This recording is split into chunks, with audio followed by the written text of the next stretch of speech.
este programa se llama Punto Crítico y tiene ese objetivo, de analizar los puntos críticos del cristianismo de hoy. Y bueno, creo que hemos dejado en claro que el Evangelio, que la Iglesia y que la Escritura se encuentran en un punto crítico.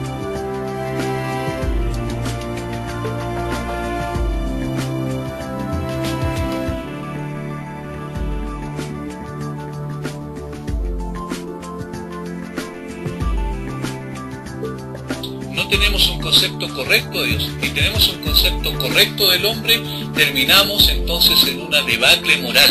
¿Y qué es lo que está pasando en la sociedad? Exactamente eso.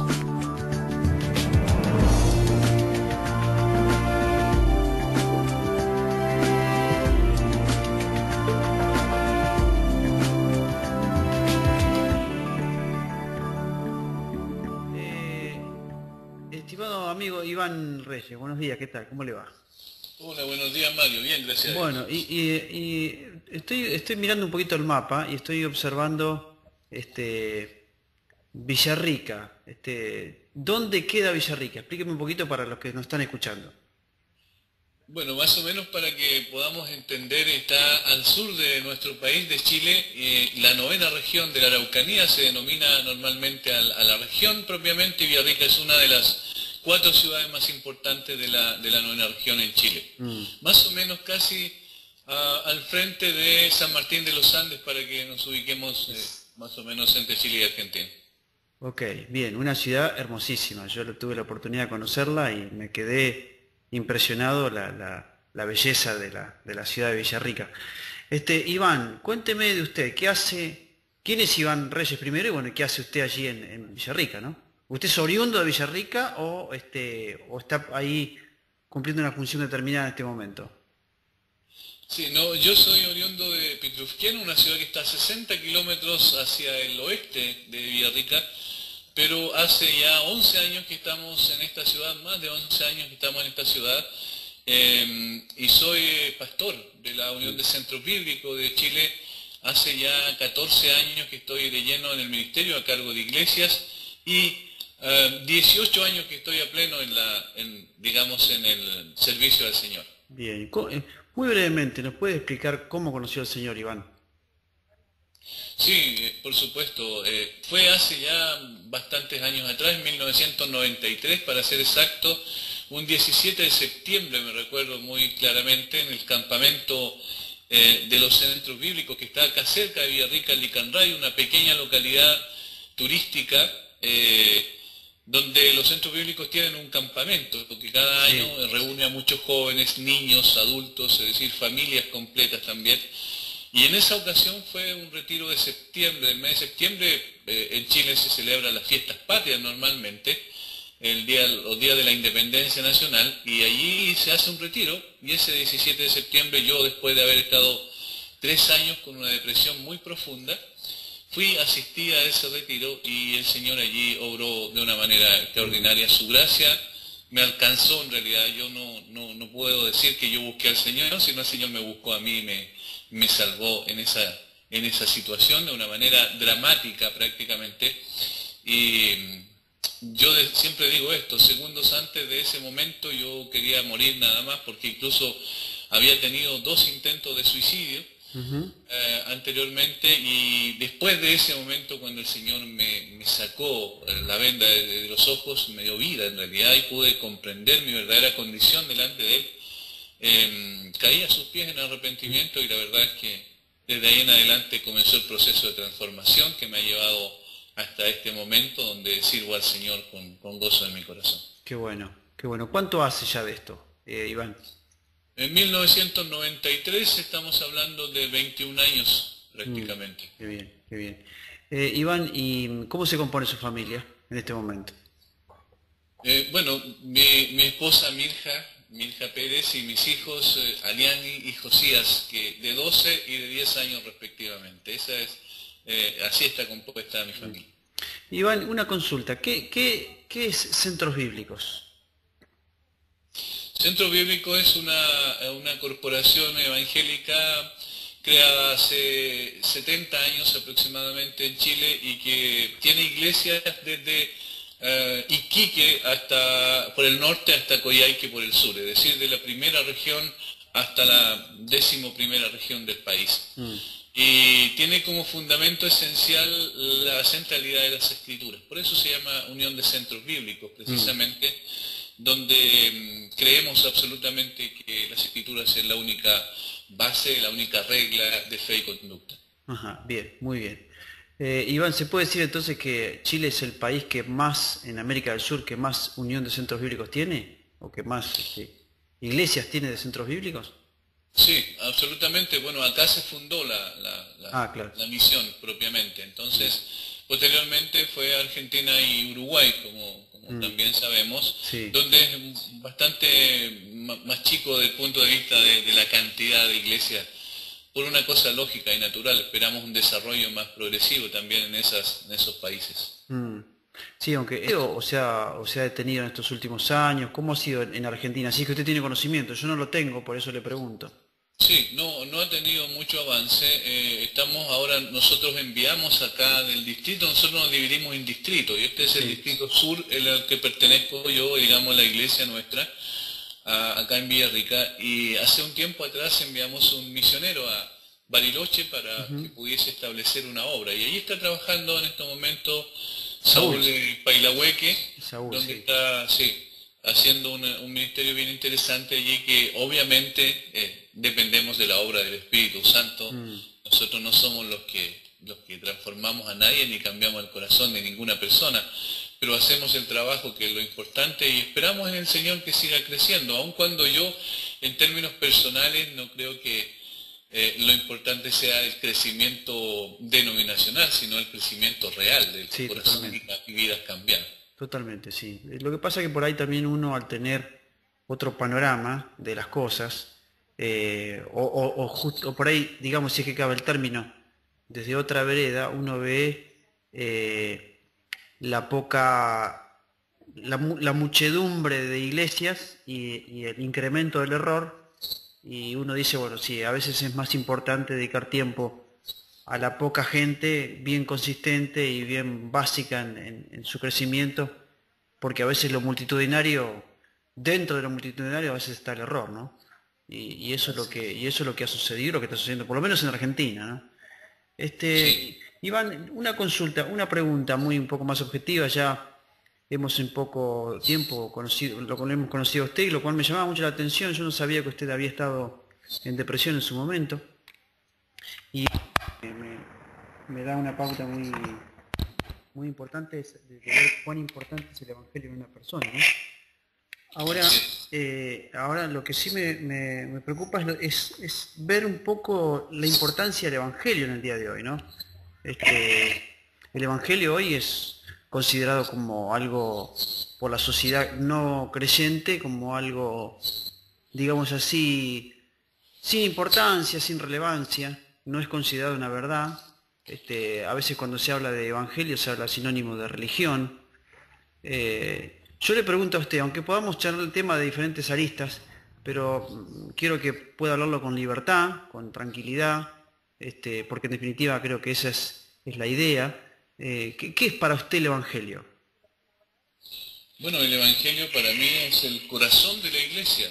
Es decir, sin el Evangelio la iglesia no existiría propiamente, porque el apóstol Pablo lo define tan categóricamente en Romanos capítulo 1, cuando dice que no se avergüenza del Evangelio porque es poder de Dios para salvación, y ahí la palabra es dunamis, ¿cierto? En griego, lo que implica que tiene un poder inherente. La semilla del Evangelio tiene el poder de la vida eterna, de la vida trascendente. Entonces, cuando hablamos del Evangelio, hablamos del centro, del corazón de la iglesia, la razón de ser de la iglesia también, porque aquí hay una cosa muy importante. El Evangelio no solo es trascendente para la salvación, sino que es trascendente para la transformación y la santificación del creyente. Es decir, la cruz de Cristo, que en el fondo es lo que resume el Evangelio, es lo más importante en las Escrituras. El Señor Jesucristo dijo categóricamente a los discípulos de Maús, les explicó, ¿cierto?, las Escrituras, le abrió el entendimiento para que comprendiesen las Escrituras, y empezó a explicarle lo que debía haber pasado con él, que no era ningún accidente lo que ocurrió, sino que obedecía a un plan predeterminado de Dios y establecido ya en el Antiguo Testamento, anunciado previamente y finalmente consolidado en la persona y la obra de Jesucristo. Así es que el Evangelio no es algo, no es una doctrina dentro de las doctrinas cristianas, sino que es la esencia misma de lo que es el cristianismo. Bien, muy bien. Sí, en definitiva también este evangelio es relevante en la historia, es relevante en la vida, es relevante en el diario vivir. Entonces, Así para es. aquellos que viven el evangelio. Seguramente y obviamente también entendemos que el evangelio se desprende de las escrituras. Término que ustedes lo escucho hablar y está y bueno, por ahí en nuestra jerga, en nuestra charla común y corriente, los dos como cristianos hablamos de las escrituras, de las escrituras, de las escrituras, ¿no? Pero por ahí la gente que nos está escuchando, ¿no?, se pone a pensar, decir, ¿qué son las escrituras?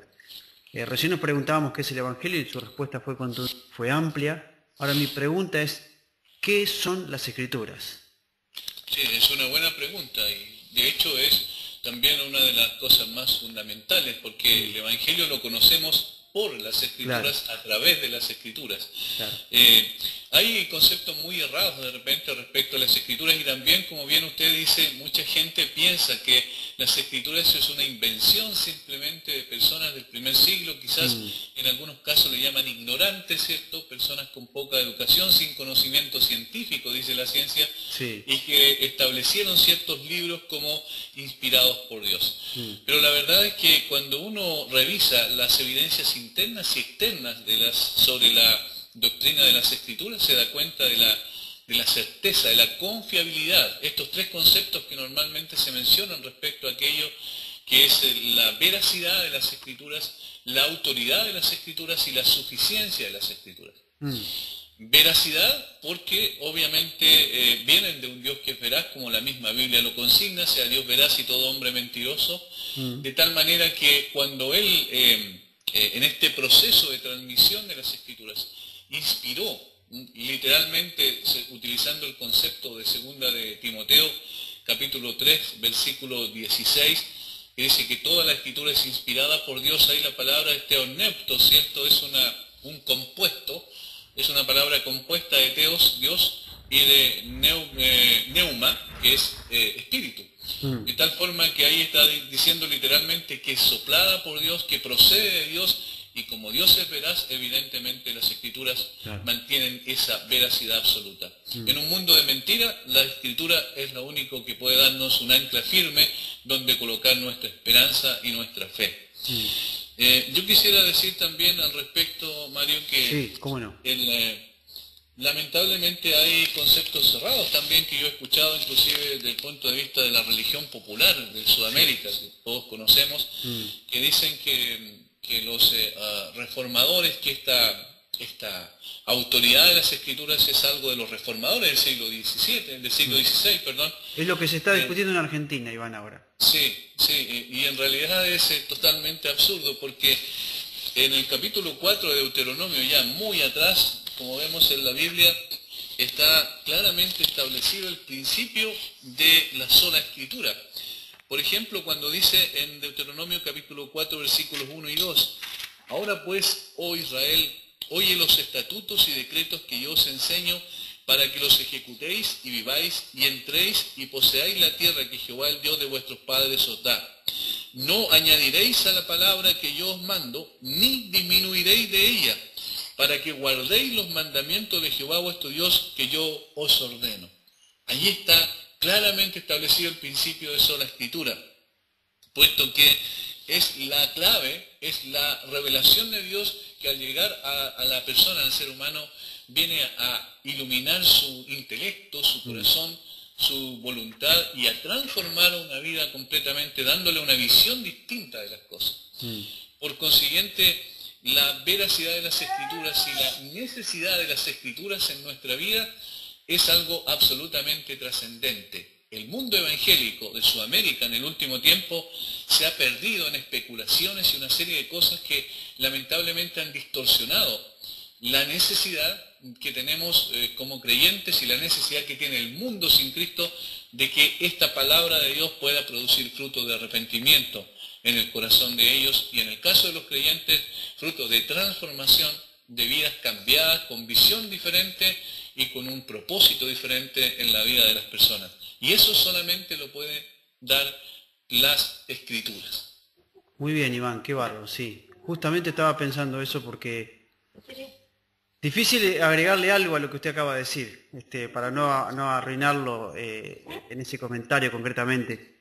Yo le comentaba recién que aquí en Argentina se está discutiendo, algunos individuos están cuestionando la veracidad de las Escrituras y la construcción de ellas, principalmente porque el argumento es que, bueno, que quienes nos han dejado el canon bíblico precisamente han sido gente de otro tipo de religión histórica, la cual no quiero mencionar, pero en realidad lo que están haciendo es cuestionando el texto bíblico, y eso me parece una línea muy peligrosa. Por eso me parece que lo que usted acaba de decir es muy real, muy veraz, ¿no? Es la palabra de Dios. Y yo creo que cualquier iglesia que empiece a cuestionar la veracidad de las Escrituras, no le veo un buen futuro, digamos así. Por el simple hecho que creo como lo que compartimos, y lo que compartimos muy bien, es la centralidad de las Escrituras en todo el ámbito de la iglesia, ¿no? Y eso no se está dando hoy en la actualidad. Por eso lo que usted comparte es muy claro, muy exacto, y lo cual le agradezco mucho porque en definitiva también confirma lo que uno viene pensando, ¿no? El tema de la importancia de la centralidad de la Escritura. Iván, ¿cómo es el ministerio de la enseñanza en su iglesia? A ver, más o menos para que los hermanos o los que nos escuchan vayan conociéndolo un poquito. Bueno, aquí hay varias aristas en realidad en el ministerio que estamos desarrollando en Villarrica. Uno es, obviamente, y lo principal es el ministerio dentro del contexto de la iglesia local, que es donde yo normalmente enseño las Escrituras en forma expositiva, exegética y expositiva.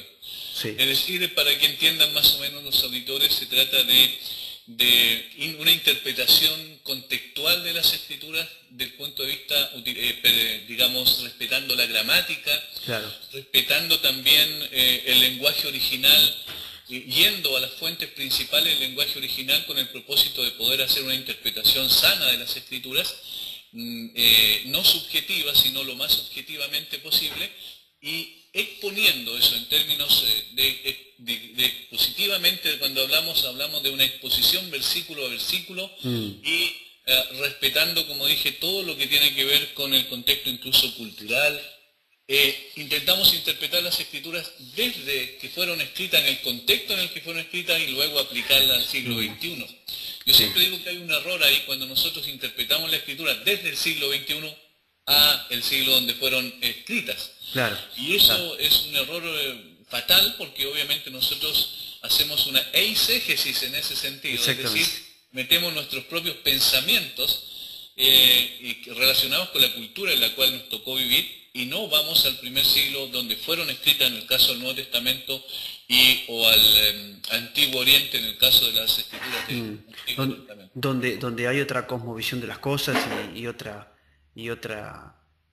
situación totalmente distinta a la nuestra, ¿no? Si nosotros con un pensamiento totalmente occidental, aquellos con una situación totalmente oriental, y estamos hablando con 2000 años de diferencia o más.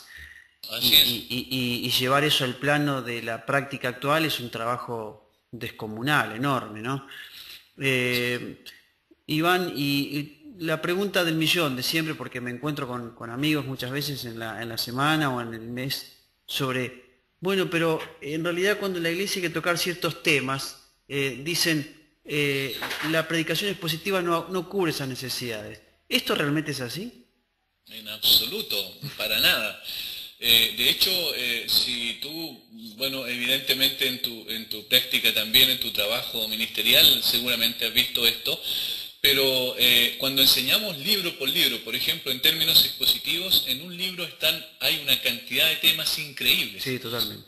Entonces, inclusive es menos, a ver cómo diría, como que viola menos la situación, la circunstancia de la persona en particular. ¿Me Claro, explico? sí, sí, sí, Por sí, totalmente. ejemplo, cuando yo trato un tema en términos temáticos propiamente tal, yo puedo estar apuntando a una situación particular de algunos hermanos dentro de la congregación. Exactamente. Y ahí se sienten como atacados y en una forma Y no quizás, edifica. claro, correcta, porque eso produce como una especie de barrera Mm, para que la persona reciba la palabra. Pero cuando yo estoy tratando un libro, versículo a versículo, me voy a encontrar con situaciones particulares de hermanos que yo ni siquiera conozco, pero donde el Señor mismo va a hablar en la circunstancia específica y el hermano sabe que el desarrollo del estudio propiamente ha llevado a ese momento. Entonces no se claro. trata de una agresividad ni meterse en la intimidad de su propia vida, de su propio corazón. Me da la idea que es ahí donde uno cumple la función de herramienta simplemente, ¿no? Eh, Exactamente. me da esa idea, por lo que usted me está planteando, digo, bueno, qué bárbaro, porque uno en definitiva cumple aquello por lo cual se preparó durante tantos años, es decir, cumplir la función de ser simplemente una herramienta, un portavoz, y la escritura, o como dice el texto bíblico, el Espíritu Santo acomoda lo espiritual a lo espiritual y ahí uno va cumpliendo simplemente una función nada más. Es decir, entonces Claro. quiere decir que muchas veces el mensaje es en uno, sino en la propia escritura, ¿no? Así es. Me da la idea que también a veces surge el concepto de que es necesario, lamentablemente, ocupar la centralidad humana para tener un cierto tipo de autoridad, entre comillas, ¿no? Y es así como se desplaza la escritura.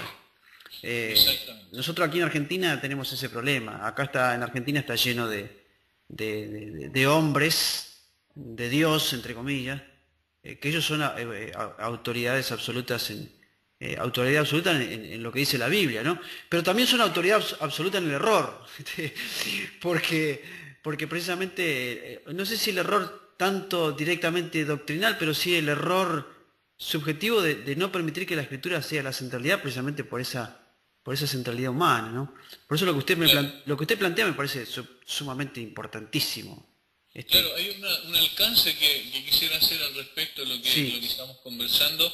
La palabra de Dios se utiliza en el griego en realidad la palabra queruso para hablar del heraldo de Dios, de aquel exactamente, que habla en nombre de Dios, pero que no tiene ninguna autoridad para exacto, modificar, añadir, quitar o modificar el contenido esencial de la Escritura, sino que simplemente proclama lo que Dios le ha entregado, le ha exacto. revelado. Sí, Y eso es lo que somos nosotros, y el Espíritu Santo es el que obra en consecuencia. Por eso es que el salmista dice, la exposición de tus palabras alumbra, hace entender a los a sí. los simples. Sí. La exposición de tus palabras. Y eso es lo que nosotros hemos de hacer.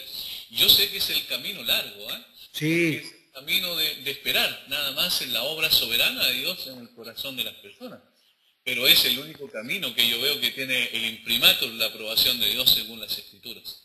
yo recuerdo muy bien ahora cuando estábamos comenzando la charla, Iván, usted hablaba de que usted o ya comenzó, o está en las primeras entradas de Primera de Corintios.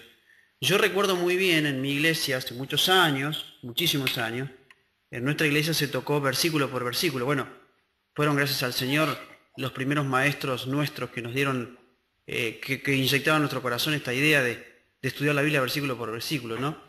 Y se estudió Primera de Corintios. Estuvimos creo que 2 años y medio estudiando toda la carta. Yo en ese momento no enseñaba, yo recién estaba dando mis primeros pasos en la iglesia y recuerdo muy bien que hasta el día de hoy no me olvido nunca más la exposición de Primera Corintios. O sea, queda en el corazón. Realmente creo que la exposición de las Escrituras queda, obra en el corazón de las personas. Y eso me parece que es muy loable. Y creo que ciertas cosas se cumplen en lo que Dios dice. Porque por ahí también me parece, Iván, que hemos optado, y aquí viene la tercera pregunta, pero me parece que se ha optado por hacer relativo todo hoy. Como por ejemplo el Evangelio, como por ejemplo las Escrituras. Y también la iglesia se ha hecho relativo. O sea, las iglesias se han transformado en clubes o se han transformado en centros de asistencia o centros de asistencia familiar o grupos de autoayuda. Entonces, digo, yo me pregunto, ¿no? Mi pregunta que yo me hago porque estoy pensando, Iván, también el que me está escuchando. Y lo que yo digo es lo siguiente, es decir, El hecho que se reúnan un grupo de personas en cualquier lugar, ¿eso es la iglesia? No, en absoluto, en absoluto. Bueno, ¿qué es la iglesia entonces, Iván? ¿Qué es la iglesia? La iglesia la define el apóstol Pablo cuando le escribe a Timoteo, me parece, de una forma bastante clara. En 1 Timoteo capítulo 3, versículo 14 y 15 y 16, para tener el contexto, dice: esto te escribo aunque tengo la esperanza de ir pronto a verte, para que si tardo sepas cómo debes conducirte en la casa de Dios, que es la iglesia del Dios viviente, columna y baluarte de la verdad. Y luego añade lo que es el Evangelio. Exacto. Dice: e indiscutiblemente grande es el misterio de la piedad. Dios fue manifestado en carne, justificado en el Espíritu, visto de los ángeles, predicado a los gentiles, creído en el mundo, recibido arriba en gloria. De tal forma que lo que está diciendo allí es que hay dos conceptos esenciales en cuanto a la iglesia, que la iglesia es primeramente, es la iglesia del Dios viviente, no es la iglesia de los hombres, es la iglesia de Dios. Tal como el Señor Jesucristo dijo: yo edificaré mi iglesia, no es nuestra iglesia, es la iglesia del Señor. No nociones para hacer de ella como Él quiera. De hecho, la Biblia, metafóricamente, el apóstol Pablo utiliza el concepto de la novia de Cristo, ¿cierto? Sí, total. Cuando se refiere a la iglesia, y en el sentido de unidad, de engranaje, de funcionamiento, utiliza también la metáfora del cuerpo, hablando de que la iglesia es un cuerpo que funciona en relación a la cabeza, que es Cristo, bajo su autoridad, de tal forma que la centralidad de la iglesia es Cristo y su obra, que es el Evangelio, como más adelante dice el apóstol Pablo a través de ese concepto del versículo 16 de 1 Timoteo 3. Por tanto, hay que tener mucho cuidado. La iglesia no es un club social, la iglesia no es un club deportivo, la iglesia no es una junta de vecinos, por decirlo así. Sí. La iglesia es la columna y ahí dice baluarte de la verdad. ¿Nuestra verdad? No, en absoluto. ¿La verdad contemporánea? No, sino la verdad establecida por Dios y que son precisamente las Escrituras. La iglesia que no funciona, o lo que se dice llamarse iglesia que no funciona en relación a las Escrituras y conforme a las Escrituras, no puede llamarse iglesia bajo ningún tipo de concepto. Sí, yo creo que, Iván, incluso también esto es radical la cosa, ¿eh? Me da esa idea, me da esa idea a mí, yo por lo menos en mi pensamiento, ¿no? Es decir, yo vengo asociando lo que venimos charlando de hoy. Por ende, una iglesia que no tiene la Biblia como centralidad de su funcionamiento, que no tiene el Evangelio como su mensaje para proclamar a los perdidos. Me da la idea de que eso ya deja de ser iglesia, ya en definitiva, si no tiene esas dos cosas. Así es. Podemos en definitiva, digamos así, discutirlo con otra gente y algunos podrán decir, bueno, estamos o no estamos de acuerdo, pero me parece que en este punto no se puede disentir en cuanto a la centralidad de las Escrituras, en cuanto a la veracidad del Evangelio y el Evangelio transformador y aquello que nos permite vivir diariamente. Me da esa idea y por ahí quiero que me corrija porque por ahí puedo pecar de radical también, Iván. Pero es decir, me parece que son cosas que no se pueden negociar. Me da esa idea. No, yo estoy absolutamente de acuerdo contigo, Mario. Así es. Yo creo precisamente que esos son elementos constitutivos de la iglesia que son parte de su esencia. Claro. Y si alguien le saca algo a la esencia, ya pierde su particularidad, su singularidad. Entonces ya pasaría a ser simplemente una institución de carácter humano. Y ahí es donde está la diferencia para mí.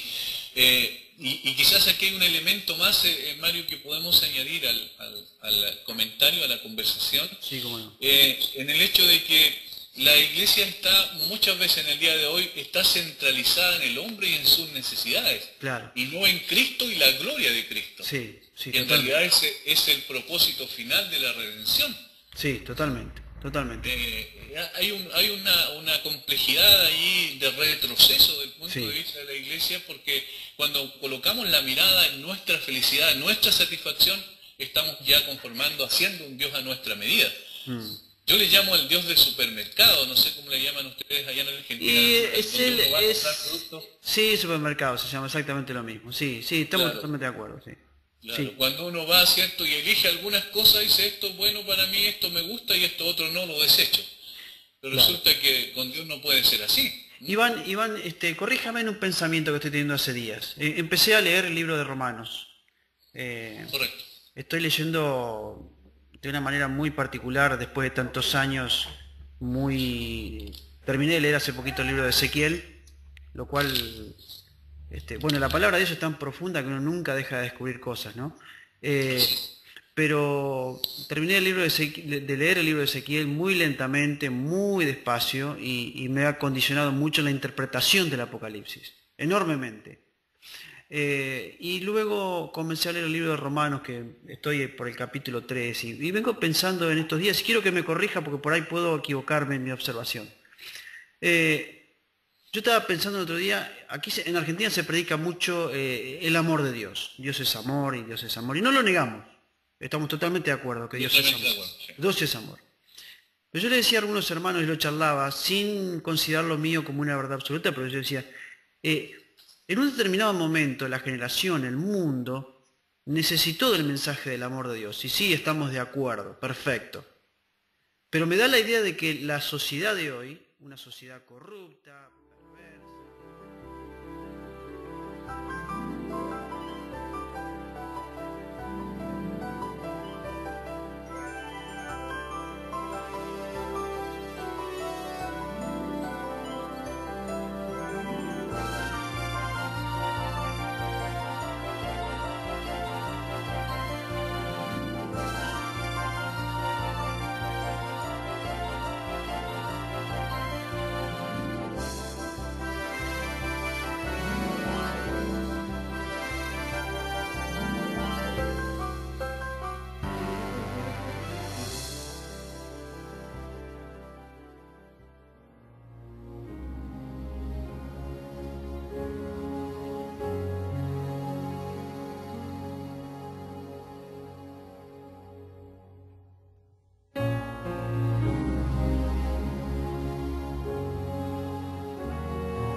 no es conservador o liberal, más definido está. No es una interpretación que el hombre pueda hacer. No está unido a políticas, prestigios o poder. Es solo un mensaje y solo hay que creer que aún es la cruz, aún es la sangre que Él vertió, aún hay poder, hay paz y libertad, aún es el nombre de Cristo que al perdido buscará, aún es la cruz.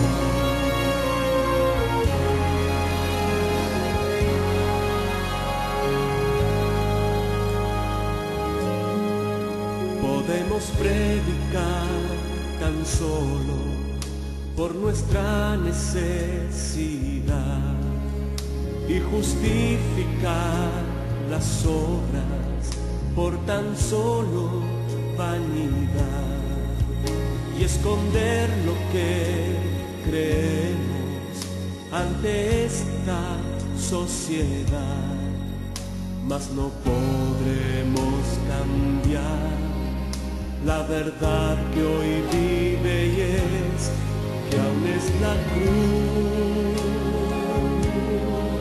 aún es la sangre que Él vertió, aún hay poder, hay paz y libertad, aún es el nombre de Cristo que al perdido buscará. Aún es la cruz.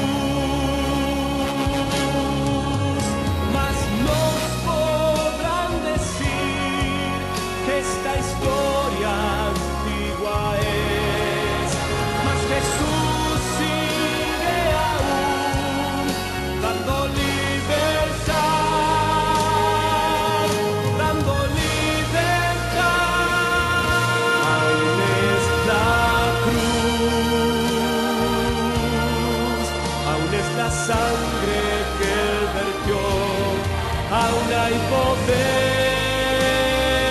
poder, hay paz y libertad, aún es el nombre de Cristo que al perdido buscará.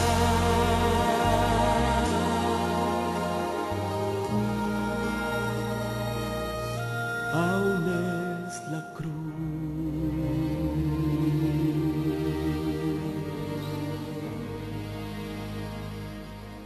aún es la cruz.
Creo que, que el amor de Dios sea el evangelio que debe escuchar.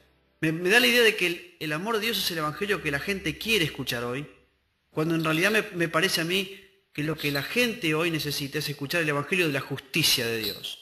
Y quiero que me corrijan esta apreciación porque no estoy seguro, es simplemente una apreciación mía, me puedo equivocar y puedo pecar de soberbio diciendo que esto es así. Entonces quería tener la observación de otra persona, como usted en este caso, Iván. ¿Qué es lo que usted piensa con respecto a esto? Es muy interesante la pregunta porque Romanos me parece que la responde. Sí. Eso es lo bueno de la Escritura, que la Sí. Escritura responde nuestras inquietudes. Sí, totalmente, sí. Porque precisamente cuando el apóstol Pablo introduce su tema, que es en realidad el tema de la justificación por la fe en específico, pero el tema en general es el Evangelio, Sí, total. en Romanos, y el versículo 17 lo dice claramente, porque en el Evangelio la justicia de Dios se revela por fe y para fe, mas el justo por la fe vivirá. Exactamente. Dice que se revela la justicia de Dios en el Evangelio. Sí. ¿Y por qué? Porque lo que decíamos hace un momento, el hombre no necesita ser feliz según los conceptos de felicidad que nosotros manejamos, sino que lo que necesita es la justicia de Dios, porque el hombre no puede alcanzar la justicia de Dios. Sí. ¿Y qué es lo que exigía la ley en el Antiguo Testamento? Era la justicia de Dios. Exactamente. Porque los 10 mandamientos que nosotros conocemos como la ley moral, lo que hace es decir, esto es lo que yo demando de cada persona. Pero Jesucristo, cuando vino e interpretó correctamente la ley, él dijo que en realidad lo dio a entender claramente que era imposible, ¿verdad? Sí, totalmente. Porque cuando dijo, tú miras a una mujer y la codicia en tu corazón, ya adulteraste con ella en tu corazón. Sí. O tú te enojaste con tu hermano y ya lo asesinaste en tu corazón. Sí, Es totalmente. decir, estaba mostrando la profundidad del pecado por un lado y la incapacidad del hombre de poder cumplir con la demanda correcta de Dios. Entonces, ¿qué es lo que necesita el hombre? Justicia. Una justicia que él no puede lograr por sí mismo. Y por consiguiente, el Señor Jesucristo es el que cumple perfectamente esa justicia. Yo quiero hacer notar una cosa interesante, Mario, aquí en Romanos. Sí, cómo no. Que cuando en el versículo 17 habla de porque en el Evangelio la justicia de Dios se revela por fe y para fe, luego el apóstol Pablo utiliza del capítulo 1, versículo 18 en adelante, hasta el capítulo 3, versículo 20, una especie de paréntesis, donde dice por qué el hombre necesita la justicia de Dios que se revela en el Evangelio. Sí. ¿Y qué es lo que dice todo ese párrafo? Que el hombre es culpable delante de Dios, Sí. el hombre está bajo la ira de Dios, versículo 18, interesante que el mismo concepto se utiliza, porque la ira de Dios se revela desde el cielo contra toda impiedad e injusticia de los hombres que detienen con injusticia la verdad. Ahí está el problema, ¿lo ven? Exactamente, sí. Ahora, desde ahí en adelante comienza a decir cuáles son las consecuencias. Primero, del pagano en términos generales, luego del moralista en el capítulo 2, versículos 1 al 16, y luego de los religiosos del judaísmo, del versículo 17 en adelante. Y el capítulo 3, versículo 10 en adelante, hace un resumen de la incapacidad total del ser humano. Versículo 10, como está escrito, no hay justo ni aun uno. Incapacidad de justicia, como recién acabamos de mencionar. No hay quien entienda. Incapacidad intelectual, de comprensión, no intelectual del punto de vista natural, sino del punto de vista de la comprensión espiritual del mensaje. Sí. No hay quien busque a Dios. Incapacidad en cuanto a su voluntad. El hombre no busca a Dios naturalmente. Y luego dice, todos se desviaron, a unas se hicieron inútiles. Incapacidad de utilidad desde la perspectiva de Dios. Y luego, incapacidad moral. No hay quien haga lo bueno, no hay ni siquiera uno, exactamente. Entonces, ¿qué es lo que necesita el hombre? Necesita la justicia. ¿Por qué? Porque la ira de Dios está sobre su cabeza. Sí, totalmente. Tal como decían, por ejemplo, Jonathan Edwards, para ir un poco a la historia de la iglesia, uno de los grandes hombres de Dios, decía, ¿verdad?, que donde se produjo el gran avivamiento, el primer gran avivamiento en Estados Unidos, y él decía que en realidad la ira de Dios es como la espada de Damocles que pende sobre la cabeza de cada ser humano y en cualquier momento se manifiesta, a no ser de que el Evangelio, por la justicia de Cristo, pueda llegar para darle salvación a esa persona que está bajo condenación. Qué bárbaro, sí, totalmente. Totalmente. Ahora, un poquito por ahí redondeando, o por ahí, digamos así, siendo redundante. ¿Usted cree que a veces el Evangelio tiene una inclinación muy particular en una determinada... Volvemos a lo mismo. Hoy, esta justicia de Dios de la cual hablamos, ¿es más pesada o menos pesada por una determinada condición social o no? No sé si me entiende la pregunta, Iván. Creo entender en parte. Porque se relativiza, o sea, por ejemplo, se habla a la gente, aquí en Argentina las iglesias tienen la tendencia de hablar siempre de lo mismo, del amor de Dios y del amor de Dios, y no lo negamos, porque en Romanos capítulo 5, versículo 8 dice, mas Dios muestra su amor por nosotros en que siendo aún pecadores Cristo murió por nosotros. No estamos negando el amor de Dios, no sé si soy claro. Simplemente digo que cuando nosotros inclinamos la balanza doctrinal para una determinada situación y una determinada condición, o le damos un énfasis exagerado, termino predicando un evangelio errado. Y no sé si soy claro en ese sentido. Si yo predico solamente del amor de Dios, y todo el amor de Dios, y todo el amor de Dios, y no hablo de la justicia de Dios, termino en cierto modo hablando de un Dios que es bonachón, que es bueno, que me ama, pero no que es justo. No sé si estoy siendo claro. Sí, entonces, no, absolutamente. Entonces me parece que es... por ahí no sé en Chile, si realmente pasa así, pero acá pasa eso. Acá yo le confieso, y bueno, tengo que tener mucho cuidado con lo que digo porque después esto lo van a escuchar, pero lo tengo que decir porque si algo que a mí me preocupa es ser franco. Es decir, cuando uno habla en Argentina de este tipo de cosas, por ejemplo, de la justicia de Dios, o de la salvación por la fe, y todo ese tipo, o la justificación por la fe, por ejemplo, a mí me dicen soy calvinista. Y bueno, entonces ya estamos en un problema, Iván. Así es. Hay rótulos que se colocan y que en realidad muestran lamentablemente, tenemos que decirlo, una cierta ignorancia de parte de las personas que califican con rótulos de personas que han sido importantes en la historia de la iglesia, por supuesto que sí, pero ellos no fueron los que crearon las escrituras. Ellos no fueron los que inspiraron los libros de las escrituras. Entonces, a mí me da la impresión, como dije, que hay un poco de ignorancia, porque cuando uno va más atrás, inclusive al siglo V después de Cristo, ve que Agustín ya estableció también la doctrina de la gracia, digamos, en forma sistemática en ese tiempo, y que vamos más atrás y vemos que el apóstol Pablo en realidad es el que habla de la doctrina de la gracia. Entonces, cuando calificamos a alguien que es calvinista, que es arminiano, que es luterano, me parece un absurdo, porque nunca de hecho los creyentes que fueron usados de una forma tan extraordinaria por Dios de esos tiempos, nunca ellos persiguieron que constituir una especie de movimiento que se llamara calvinismo, o que se llamaba luteranismo, o que se llama... Sí, lo que sea. Exactamente. Uno no puede calificar a las personas. Yo si hay algo que estoy comprendiendo es la centralidad de la Escritura y y la relevancia del Evangelio, ¿no? Por ver tanta cantidad de error. Recién hablaba, mientras usted hablaba, yo me acordaba de algunas cosas. Aquí en Argentina, por ejemplo, se está haciendo un ministerio, que no lo voy a mencionar porque después lo van a escuchar mucho, pero a buen entendedor, pocas palabras, donde, por ejemplo, se hace una especie de evento público en una determinada ciudad y uno va, por ejemplo, a escuchar a una señora, una señora que puede ser buena mujer, y no pongo en duda eso, psiquiatra y psiquiatra ella, y bueno, habla sobre, qué sé yo, diferentes situaciones de las familias desde el punto de vista de la psiquiatría. Y después pasa un hermano y predica el Evangelio 15 minutos. La psiquiatra habló 40 minutos, ¿eh? Y el pastor habló 15 minutos del Evangelio. Claro. Sí, claro. entonces, el Evangelio diluido, claro, pues yo digo, a ver, cuando, supongamos, tomemos un ejemplo, Iván, supongamos, queremos hablar a la gente que golpea a su mujer, maridos golpeadores. ¿Cómo cambia el pecador perdido? ¿Cómo se transforma? ¿Por consejos psiquiátricos o por el Evangelio? O por el Evangelio. Sí, bueno, entonces, claro, y eso no es ser calvinista, Iván, eso es entender la verdad del Evangelio, no sé si soy claro.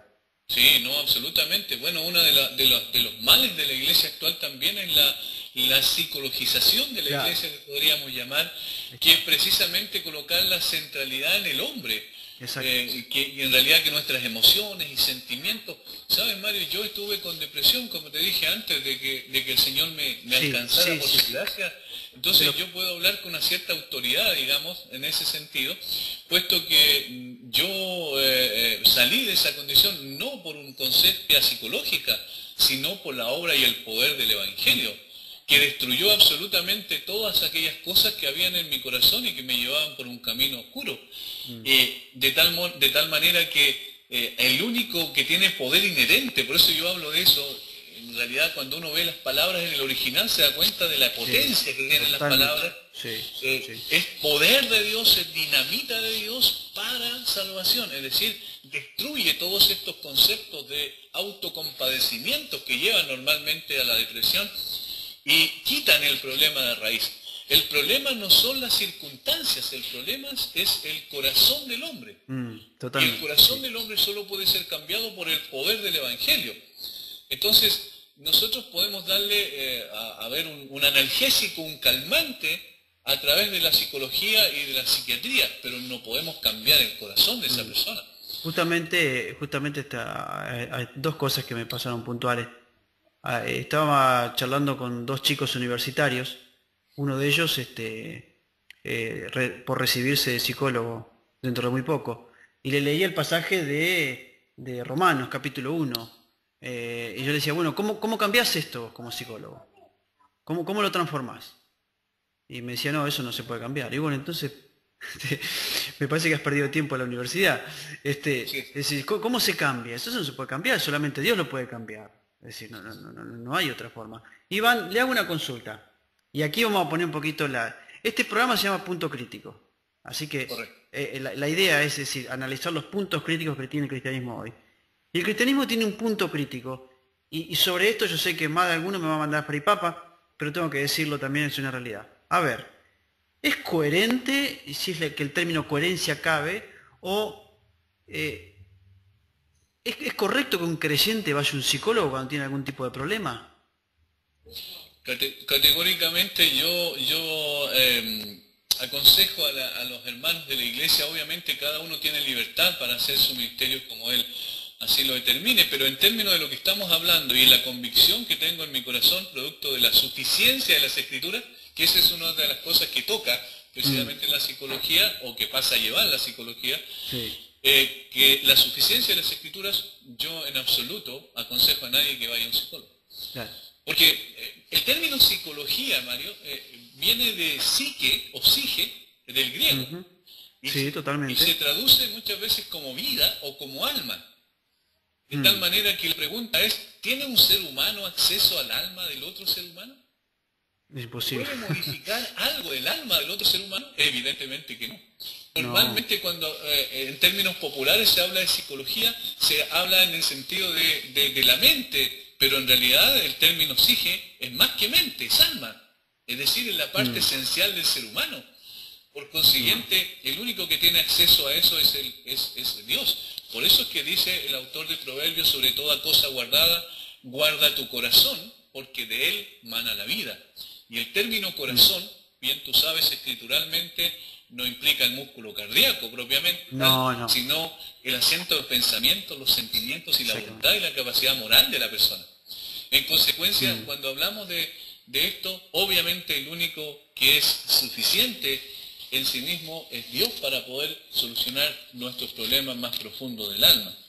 Y en ese sentido, si me permite citar un texto bíblico, Sí, cómo no. me parece que la Escritura es, como dije anteriormente, muy clara al respecto.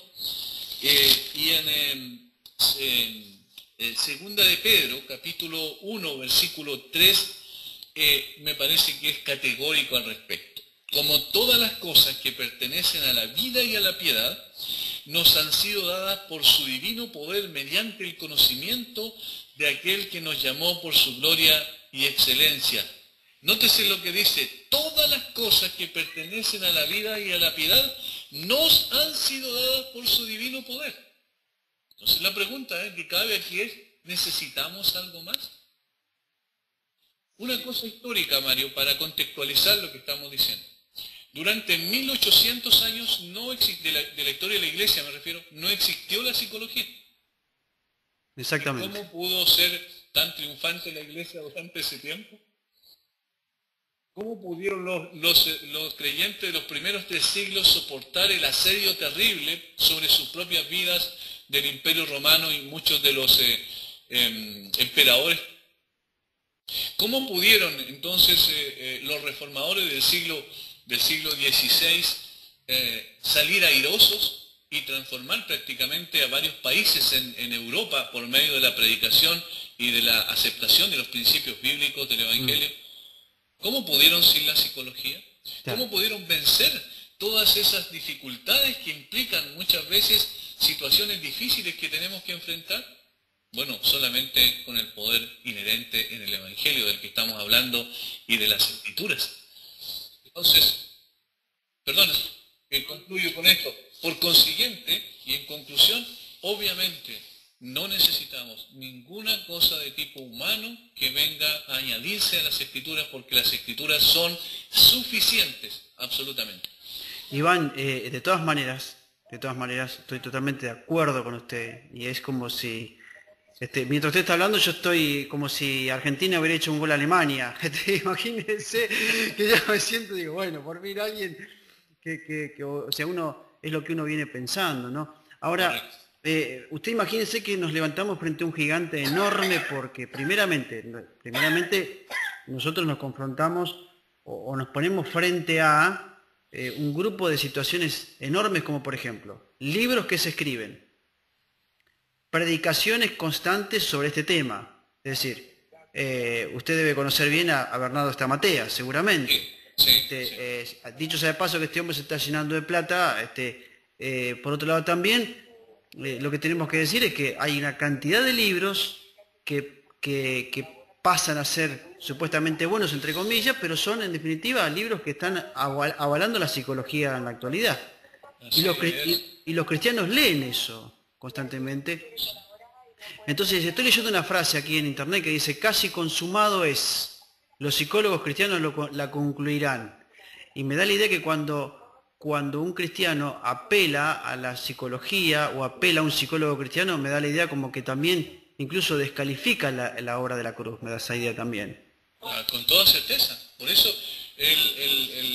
justamente la frase que tú acabas de mencionar, cuando dice la Escritura consumado es, cuando el Señor Jesucristo dice consumado es, implica un término absoluto y una suficiencia de la obra que realizó en la cruz.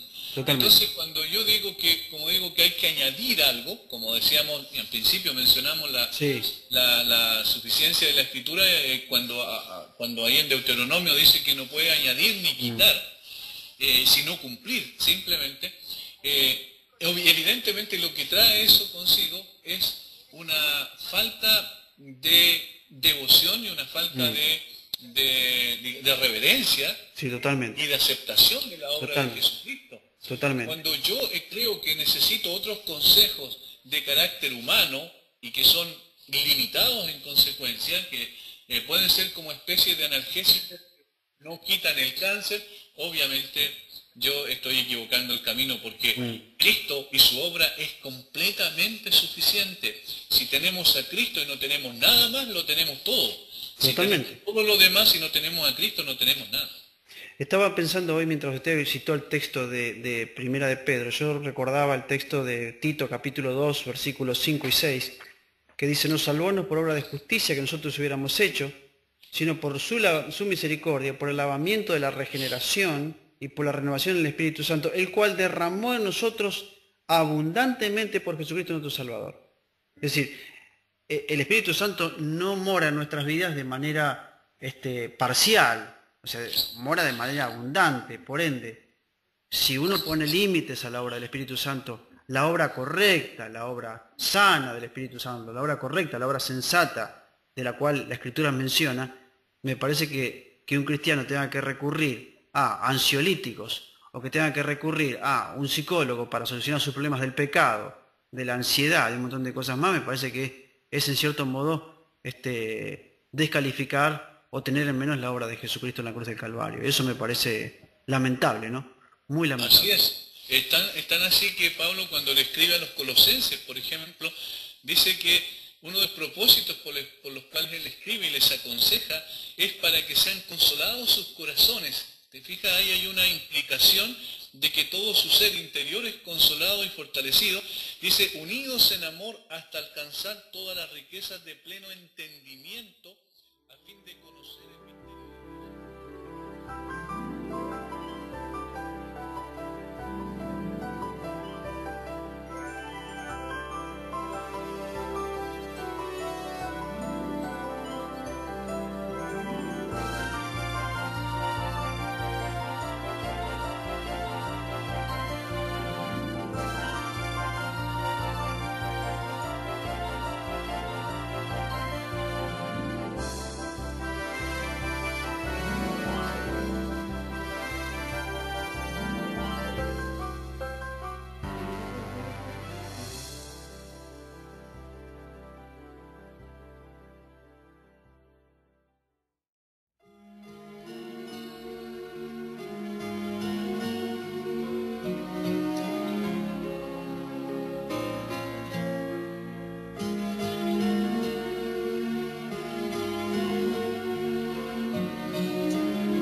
Gran amor con que me amó mi Salvador,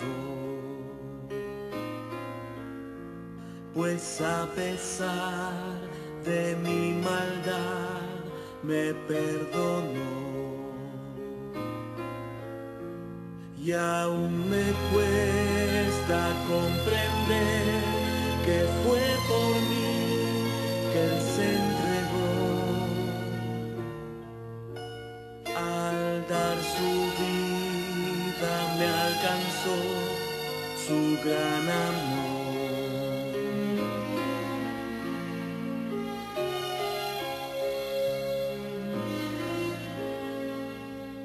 Qué gran amor con que me amó mi Salvador, pues a pesar de mi maldad me perdonó, y hoy me cuesta comprender que fue por mí que Él se entregó. Al dar su vida me alcanzó su gran amor.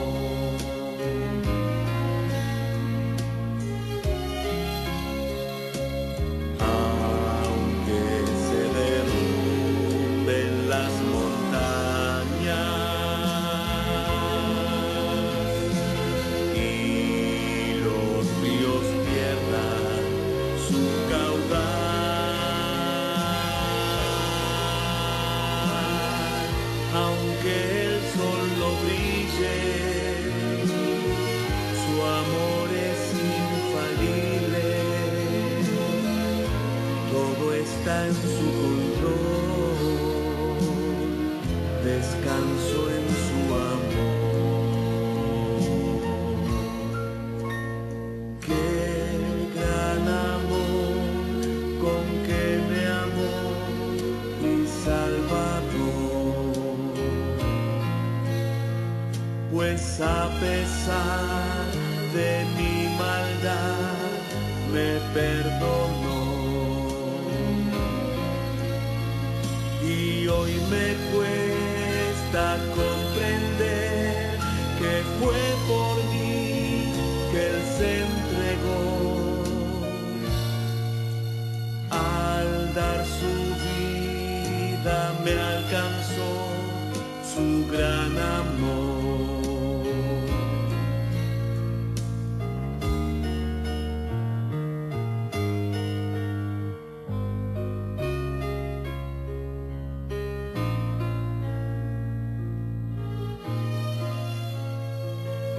Y hoy me cuesta comprender que fue por mí que Él se entregó.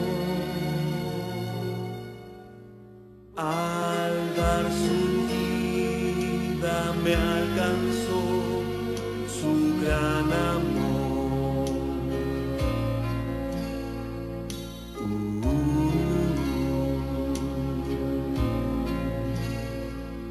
Qué gran amor.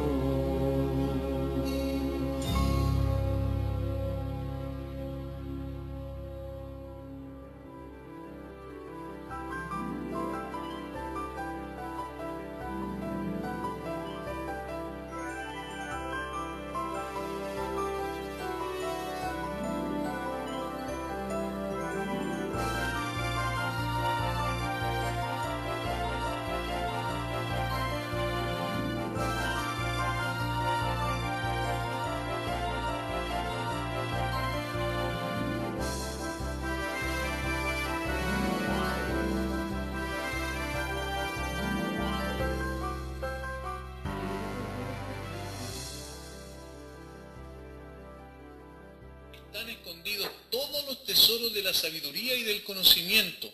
Y esto lo digo para que nadie os engañe con palabras persuasivas. Me parece que casi como Pablo estuviese haciendo un comentario de la psicología, en contra obviamente de la psicología del día de hoy. Porque en realidad si tenemos en Cristo el entendimiento y el conocimiento pleno, donde está la sabiduría plena, obviamente no necesitamos nada más. Y como bien tú decías, la obra del Espíritu Santo es la que abarca y cubre todas esas necesidades en el corazón del pueblo. Sí. Bueno, ni hablar de Gálatas capítulo 5, versículo 22, de Efesios capítulo 5, versículo 18, la llenura. Es decir, hay una cantidad de cosas. Me parece que volvemos a lo mismo, Iván. Cuando se relativiza el Evangelio, cuando se relativiza la Biblia, se relativiza la vida cristiana y se relativiza las herramientas que el hombre puede usar para caminar en la vida. Y en este caso, bueno, es una forma también de vender la primogenitura en el día de hoy, ¿no? Sin duda. Iván, se nos está acabando el tiempo y hay tanto por hablar y bueno, seguramente esto no va a ser la última charla. No sé qué es lo que tendría que decir para nosotros, algo que tenga usted, alguna reflexión sobre la verdad de hoy, o ya que usted contó algo tan importante como el hecho de que antes de conocer al Señor usted sufría de depresión, ahora ya no la sufre, y obviamente es la obra de Cristo en la vida de una persona.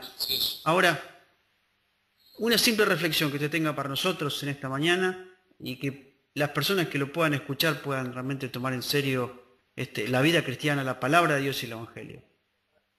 Bueno, yo quisiera ir para contextualizar en la sociedad en la cual estamos viviendo a Romanos capítulo 1, versículo 18 en adelante, precisamente para mostrar a través de esto, en unos breves minutos nada más que tenemos, tres cosas que me parecen fundamentales, esenciales. Y es el hecho, por un lado, tiene un sentido crítico esta exploración del texto bíblico cuando vamos a aplicarlo a lo que está pasando en el día de hoy, es que cuando hay una mala teología, Mario, como en este caso, porque lo que de Dios se conoce les es manifiesto, pues Dios se lo manifestó, porque las cosas invisibles de Él, su eterno poder y deidad, se hacen claramente visibles de la creación del mundo, siendo entendidas por medio de las cosas hechas, de modo que no tienen excusa, pues habiendo conocido a Dios, no le glorificaron como a Dios, ni le dieron gracias, y comienza el declive de la persona, sino que se envanecieron en su razonamiento, su necio corazón fue entenebrecido, profesándose sabios, se hicieron necios y cambiaron la gloria del Dios incorruptible. Hay una mala teología, ¿te das cuenta? Sí, totalmente. Cuando hay un mal concepto de Dios,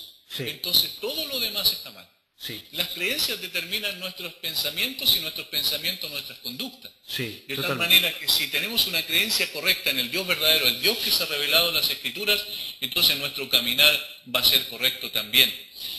Pero cuando es al revés, cuando cambiamos la gloria del Dios incorruptible, entonces comenzamos a imaginarnos y a crear nuestros propios dioses de acuerdo a nuestra imaginación corrompida del ser humano y establecemos un camino de perdición, una debacle como se ve más adelante. Lo segundo, y que viene como consecuencia de esto, cuando existe una mala teología, existe también una mala antropología, es decir, un concepto incorrecto, equivocado del ser humano. Puesto que cuando no entendemos quién es Dios, en consecuencia el hombre se empieza a degradar a sí mismo y cree que tiene las herramientas y el poder para poder constituirse él mismo en su propio Dios, de alguna manera. Por eso es que dice, cambiaron la gloria al Dios incorruptible en semejanza de imagen de hombre corruptible. Eso implica una mala antropología. La concepción equivocada del ser humano nos lleva por caminos errados, como por ejemplo lo que estamos viendo a través de los sistemas políticos y sociales que ha implementado el hombre.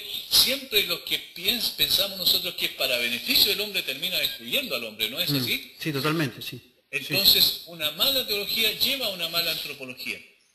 Pero aquí hay un tercer concepto, que una mala teología lleva a una mala antropología y una mala antropología lleva a una mala axiología. ¿Y aquí a qué me estoy refiriendo? A la palabra axios, que significa juicio o moral en términos del griego. ¿Por qué? Porque si nosotros vemos más adelante en el mismo libro de Romanos, dice que cambiaron la verdad de Dios por la mentira. ¿Y qué trajo como consecuencia eso? Que Dios los entregó a la inmundicia en la concupiscencia de sus corazones, de modo que deshonraron entre sí sus propios cuerpos.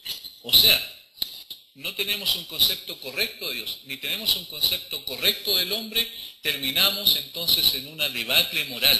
¿Y qué es lo que está pasando en la sociedad? Exactamente eso.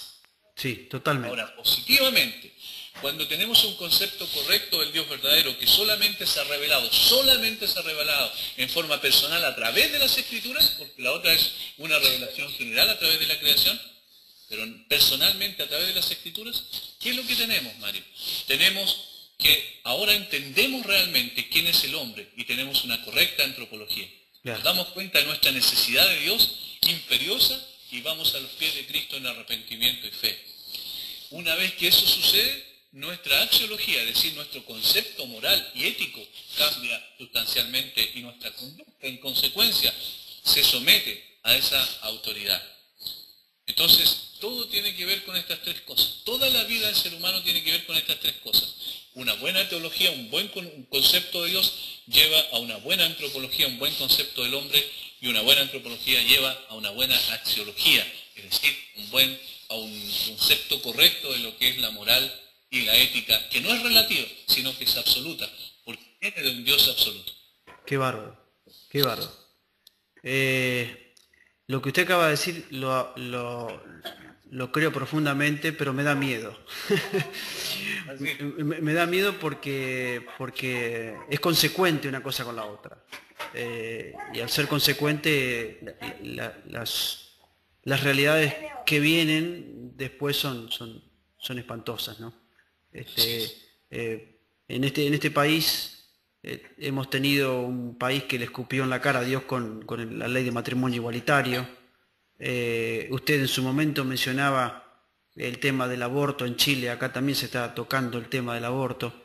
Es decir, es terrible cómo en el ámbito humano, natural, se descalifica a Dios y se lo trata de manera indiferente.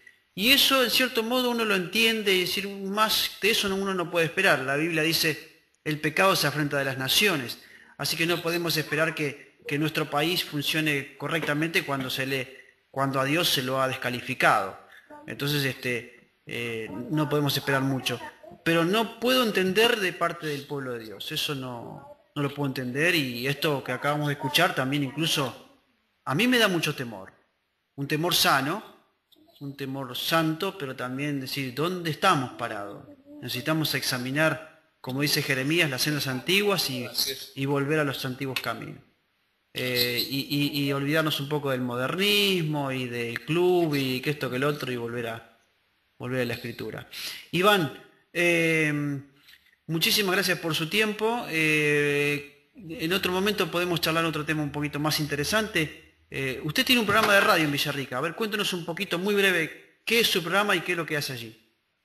Bueno, ese programa se llama Desde la Biblia, es un ministerio que el Señor colocó en mi corazón hace unos años atrás. Ya llevamos más de 4 años al aire acá en la radio Parque Nacional en Villarrica, se llama así, y el link es www.radioparque.cl. Para escuchar por internet, y todos los martes, o sea, todos los sábados, perdón, desde las 14 a las 15 horas tenemos el programa.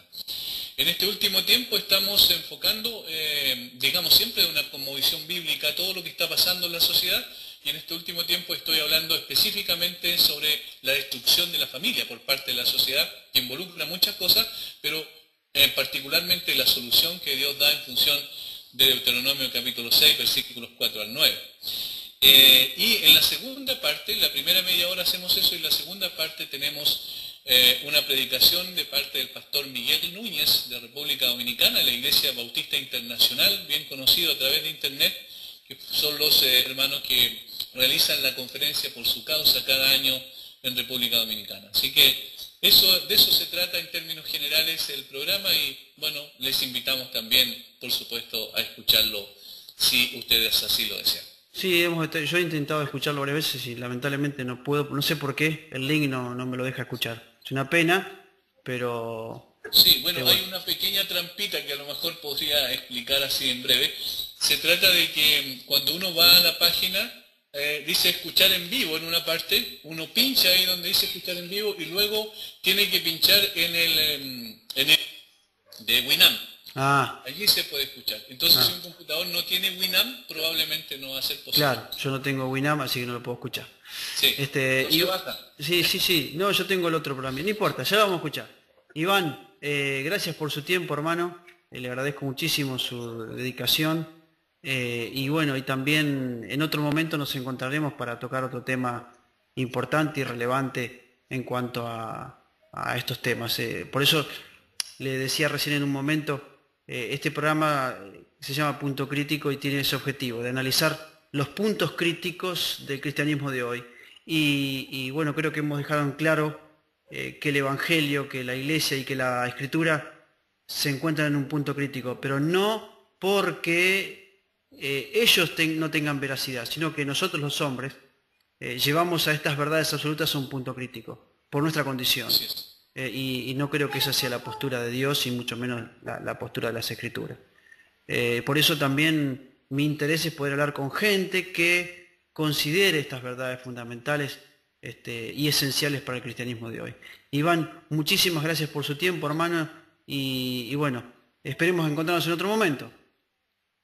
Así es, pues muchas gracias, Mario, por la invitación, y obviamente estamos agradecidos al Señor por esta oportunidad que tú también nos brindas a través de tu programa. Un abrazo grande, que el Señor te bendiga grandemente y bendiga también a quienes escuchan el programa. Listo, le hago una propuesta. Siempre tenemos la costumbre de dejar un tema para el próximo programa.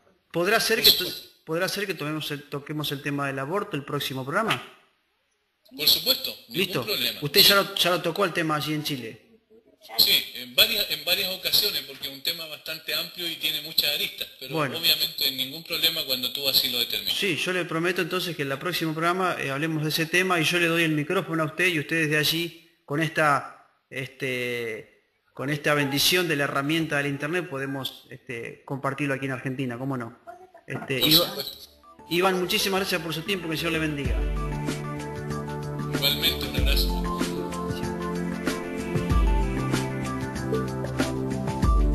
Este programa se llama Punto Crítico y tiene ese objetivo de analizar los puntos críticos del cristianismo de hoy. Y bueno, creo que hemos dejado en claro que el Evangelio, que la Iglesia y que la Escritura se encuentran en un punto crítico.